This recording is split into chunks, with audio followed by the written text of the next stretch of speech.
আমরা আজ করছি লোকনাথ বাবার উপাস। কেউ বলে এটা রাখির উপাস, বা কেউ বলে মৌনব্রত, আবার বলে ঘিবাতির উপাস। এটা সাধারণত কার্তিক মাসের 15 তারিখের পর যে কোনো শনিবার আর মঙ্গলবারে এই উপাসটি করা হয়ে থাকে। ঠিক আমরা সারাদিন উপাস থেকে সন্ধ্যের আগে মন্দিরে পৌঁছে গেছি। মন্দিরে ঢুকে আমরা বাবাকে প্রথমে স্নান দেব। এর জন্য প্রথমে একটি থালে 5 ফল ফুল, দুব্বা, তুলসী, বেলপাতা সব কিছু সাজিয়ে নিচ্ছি। আর একটি কায়রাতে করে দুধ, গঙ্গার জল, গোলাপ জল, ঘি, মধু সব কিছু মিশিয়ে, ডাবের জল সব কিছু মিশিয়ে নিয়ে এসেছি। সন্ধে হওয়ার ঠিক আগে বাবাকে স্নান করিয়ে নিতে হবে। এর জন্য আমরা প্রথমে বাবাকে স্নান করাতে যাচ্ছি। আমরা ঘি, মধু সব কিছু মিশিয়ে যে জলটা তৈরি করে এনেছিলাম সেটা আগে বাবার মাথায় ঢালবো। জল ঢালার পরে আমরা দুব্বা, তুলসী ফুল, মালা এগুলো আস্তে আস্তে বাবাকে পরিয়ে দেব। তার সাথে দিয়ে দেব 5 ফল। তো বাবাকে স্নান করানো হয়ে গেলে সবাই মিলে স্নান করিয়ে তারপর বাবাকে সিংহাসনে বসানো হবে। তো এর মধ্যে আমরা একটি কলার খোলের মধ্যে প্রদীপ সাজিয়ে নিচ্ছি। আপনারা যার যার নাম অনুযায়ী এখানে প্রদীপ দিতে পারেন। প্রদীপ বসিয়ে এর মধ্যে আমরা ফুল, দুব্বা, তুলসী দিয়ে সাজিয়ে নেব। আর প্রদীপের মধ্যে সলতে আর ঘি দিয়ে নেব। এতে সাধারণত ঘি দিতে হয়, কোনো রকমের তেল দেওয়া যাবে না। তো সন্ধে শুরু হওয়ার আগে আমরা সব কিছু সাজিয়ে নিয়েছি।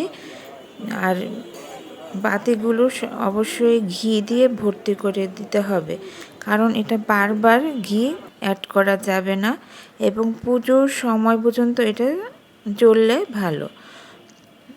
তো আমরা ঘিটি দিয়ে সব কিছু তৈরি করে ফেলেছি। এখন শুধু সন্ধে হওয়ার অপেক্ষায়। সন্ধে হওয়ার সাথে সাথে যখন মন্দিরে আরতি শুরু হবে এবং মন্দিরে প্রথম প্রদীপ জ্বালানো হবে, তার সাথে সাথে আমরাও আস্তে আস্তে জ্বালিয়ে দেব। মন্দিরে আরতি শুরু হয়ে গেছে এবং প্রদীপও জ্বালানো হয়ে গেছে। আমরা এবার নিজেদের প্রদীপ আস্তে আস্তে জ্বালিয়ে দেব। এর সাথে দেব মোমবাতি আর ধূপকাঠি, কেউ ধূপধুনোর সাথে দিতে পারে।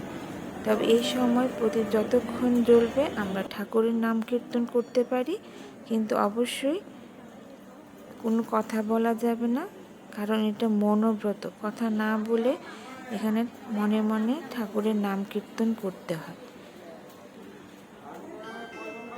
কমপক্ষে 1.5 থেকে 2 ঘন্টা এই প্রদীপ নিয়ে বসে থাকতে হয়। এর মধ্যে পুজো শুরু হয়ে গেছে। পুজো শেষ হওয়ার পরে কিছুক্ষণ নাম কীর্তন হয়। বাবাকে সিংহাসনে এবার বসিয়ে পুজো শুরু হয়ে যাচ্ছে। এখানে ফল মিষ্টি দিয়ে পুজো শুরু হবে। তারপর লবণ ছাড়া আতপ চাল দিয়ে একটি জাউ তৈরি করে বাবার এখানে নিবেদন করা হবে। আর সেটা কথা না বলেই রান্না করতে হয় এবং পরবর্তীতে সেটা কথা না বলেই খেতে হয়। প্রদীপ জ্বালানোর পরে আপনারা লোকনাথ বাবার বই পড়তে পারেন, মালা জপতে পারেন, অথবা নাম সংকীর্তনও করতে পারেন।